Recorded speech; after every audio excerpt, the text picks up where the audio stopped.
Hello, good morning. आज हम लोग देखेंगे 10वें लेक्चर में।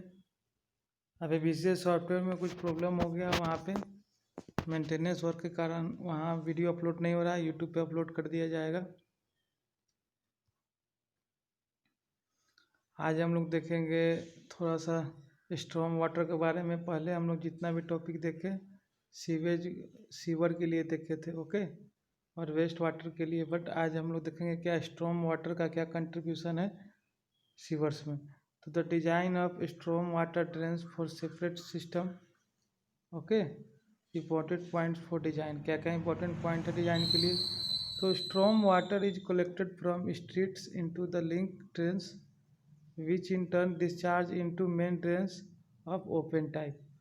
तो स्टॉर्म वाटर क्या होता है, वो जितने भी हमारा स्ट्रीट है मीन्स स्टॉर्म वाटर आएगा कहाँ से। स्टॉर्म वाटर मेरा होगा जो रेनफॉल से होगा या स्नोफॉल। मेनली रेनफॉल कंसिडरेशन ही हम लोग करते हैं, क्योंकि हमारे इंडिया में स्नोफॉल का ज़्यादा कंट्रीब्यूशन है नहीं, ओके।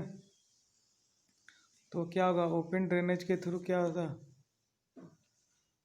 वो ओपन टाइप ही ड्रेनेज होता है। जनरली हमारा स्टॉर्म वाटर है ओपन कैनाल के थ्रू ही वो फ्लो करता है, उसको कलेक्ट कर लेते हैं वहाँ से। The main drain finally discharges the water into open water body. उसको हम लोग फिर क्या करते हैं, ओपन वाटर बॉडी में डिस्चार्ज कर देते हैं। As far as possible gravity discharge is prefer. तो हम लोग को उसमें कोई पंपिंग करने की आवश्यकता नहीं होती है। ग्रेविटी डिस्चार्ज ही हमारा ग्रेविटी के थ्रू में डिस्चार्ज कर देते हैं। But when it is not possible pumping can be employ. वो जब ग्रेविटेशन फोर्स के या ग्रेविटी के अलोंग क्या होता है, वो डिस्चार्ज नहीं हो पाता है, तो क्या करते हैं, पंपिंग करते हैं।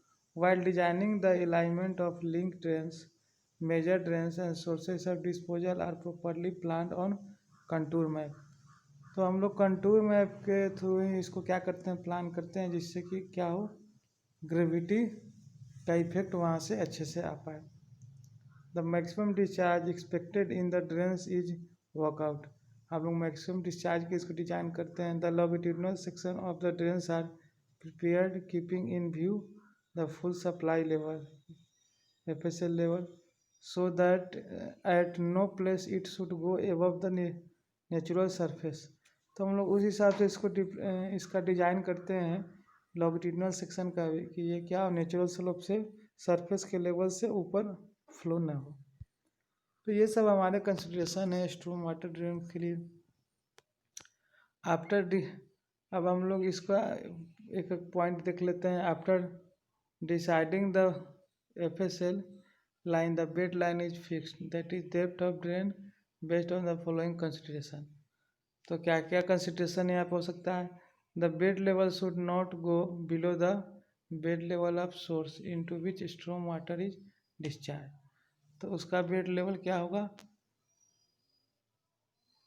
सोर्स से के बेड लेवल से क्या हो, नीचे ना हो, जिसमें कि हम लोग को स्टॉर्म वाटर डिस्चार्ज करना है। The depth in open drain should preferably be kept less than main height, okay. तो ओपन ड्रेन का क्या होगा, डेप्थ वो कम रखना है, किससे, वो मेन हाइट से। The depth is sometimes also decided based on available width. अब कितना विड्थ है वहाँ अवेलेबल, उसके हिसाब से भी डेप्थ को हम लोग डिसाइड करते हैं। The drain section should be economical and velocity generated should be non silting and non scoring nature. तो नॉन सिल्टिंग और नॉन स्कोरिंग वेलोसिटी के बारे में हम लोग को क्या वाटर रिसोर्स में भी पढ़ना है। जैसे हमारा रिवर में फ्लो क्या होना चाहिए, ना ही सिल्टिंग होना चाहिए ना स्कोरिंग होना चाहिए। स्कोरिंग होगा तो क्या होगा, रिवर का जो कैचमेंट एरिया है वह बढ़ता जाएगा, और सिल्टिंग होगा तो क्या होगा, घटेगा। तो ये दोनों नहीं होना चाहिए। The drain section is finally design using Manning's formula, okay. Adequate free body provided over the design water depth at maximum discharge. तो हम लोग जो भी यहाँ डिजाइन करेंगे मैनिंग फार्मूला से सेक्शन को डिजाइन करते हैं, ओके। ये भी काफ़ी non silting and non scouring होना चाहिए नेचर का। अब नेक्स्ट स्लाइड में क्या है, laying of sewer pipe. Sewer pipe को हम लोग कैसे प्लेस करते हैं उसके बारे में दिया हुआ है। Sewers are generally laid starting from their outfall ends towards their starting point. तो हम लोग जनरली कैसे इसको प्लेस करते हैं, आउटफॉल्स टू स्टार्टिंग पॉइंट। जैसे यहाँ से हमारा सीवर जनरेट हो रहा है और यहाँ पे क्या हो रहा है, आउटफॉल हो रहा है, तो हम लोग क्या करेंगे, यहाँ से ही डिजाइन पाइप को यहाँ से लेके यहाँ जाना शुरू करेंगे, ना कि यहाँ से स्टार्टिंग से। ये स्टार्टिंग पॉइंट है और ये आउटफॉल है, तो आउटफॉल से हम लोग इस डायरेक्शन से सीवर पाइप को प्लेस करना करेंगे। ओके, क्लियर हुआ।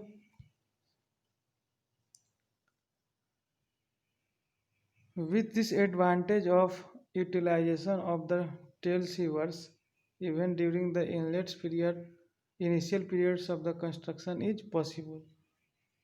तो यहाँ से एक एडवांटेज है कि हम लोग क्या करते हैं, टेल सीवर का यूटिलाइजेशन कर लेते हैं।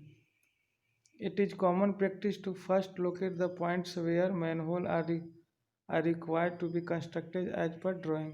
Example, L section of sewer पे क्या करेंगे, हम लोग मैनहोल क्रिएट करेंगे and then laying the sewer pipe straight between the two manhole के बीच में क्या करेंगे, हम सीवर पाइप को स्ट्रेट रखेंगे। The centre line of the sewer is marked on the ground and N offset line is also marked parallel to the centre line at suitable distance about half the trench width plus 0.6। तो ये क्या है, एक offset वहाँ से लेना है mark करके, उसके पैरेलल में सेंटर लाइन से क्या पैरेलल है, सेंटर लाइन से क्या है पैरेलल में लेना है सुटेबल डिस्टेंस से, और half the width of trench. This line can be drawn by fixing the pegs at 15 mm interval and can be use to finding out centre line of sewer simply by offsetting. तो ये surveying का part है। Okay, अब next point क्या है, the trench of suitable width is excavated between the two manhole holes and the sewer is laid between them. Suitable width का हम लोग ट्रेंच करते हैं excavate. Further excavation is then carried out for laying the pipes between the next consecutive manholes. उसके बाद हम लोग अगले मैनहोल के लिए हम लोग डिजाइन करते हैं नेक्स्ट के लिए। दस द प्रोसेस इज कंटिन्यू। अब क्या होगा, प्रोसेस कंटिन्यू ही होता रहेगा। Okay, the width of trench at the bottom is generally kept 15 centimetre more than the diameter of the sewer pipe. तो ये पॉइंट काफ़ी इंपॉर्टेंट है। जो हमारा विड्थ होगा ट्रेंच का विड्थ, तो क्या होगा, पाइप के डायमीटर से 15 सेंटीमीटर ज़्यादा होना चाहिए, with maximum 60 centimetre width to facilitate joining the pipe. तो मैक्सिमम कितना होना चाहिए, 60 सेंटीमीटर। जहाँ पे पाइप ज्वाइंट करना होगा तो वहाँ पे क्या करेंगे, जैसे ये मेरा पाइप है, अब यहाँ पे हम लोग क्या करेंगे, ट्रेंच जहाँ पे हम लोग को ज्वाइंट करना है तो वहाँ क्या करेंगे, थोड़ा ट्रेंच बड़ा रखेंगे।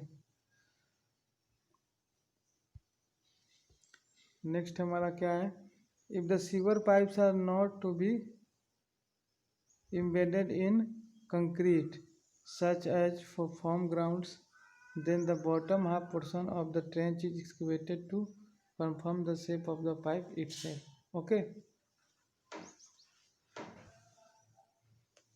तो ये कंक्रीट में एम्बेडेड नहीं हो रहा है तो क्या होगा, फर्म ग्राउंड में होगा, और बॉटम हाफ पोर्शन को क्या करेंगे, उसको कंफर्म करेंगे कि उसका शेप, पाइप का शेप क्या है, सेल्फ हम लोग उसको खुद से हम लोग उसका कंफर्म कर लेंगे।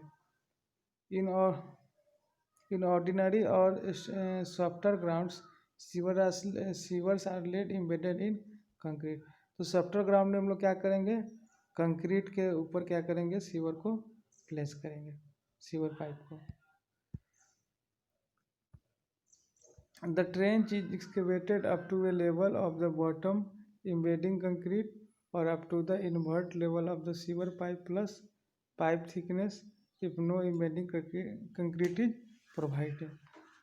तो ट्रेंच को किस लेवल तक हम लोग को एक्सकेवेट करना है उसके बारे में प्रोविजन है।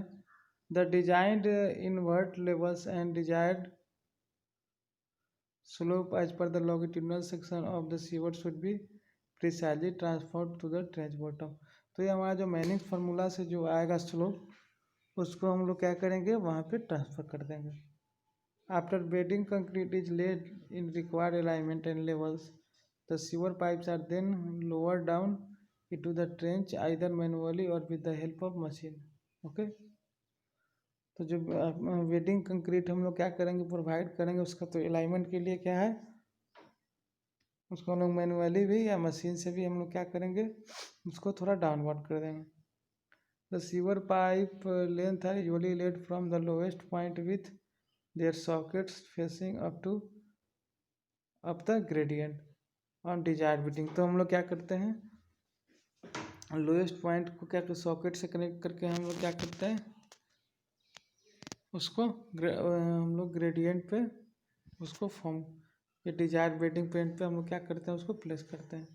Thus the spigot in the new pipe can be easily inserted on the socket end of the already laid pipe. Okay तो ये सारा हमारा कंसिडरेशन था उसको हम लोग को क्या करना है फॉलो करना है. Test of leakage on water test. तो कौन कौन टेस्ट हम लोग को करना है लीकेज के लिए तो the sewer are tested after giving sufficient time for the joint to set for no leakage. तो हमारा सीवर ऐसा होना चाहिए जहाँ पे कोई भी लीकेज ना हो. तो for this sewer pipe sections are tested between the manholes to manholes under a test pressure of about 1.5 metre water head. तो 1.5 मीटर वाटर हेड के लोग क्या करेंगे हम लोग टेस्ट करते हैं बिटवीन टू मैनहोल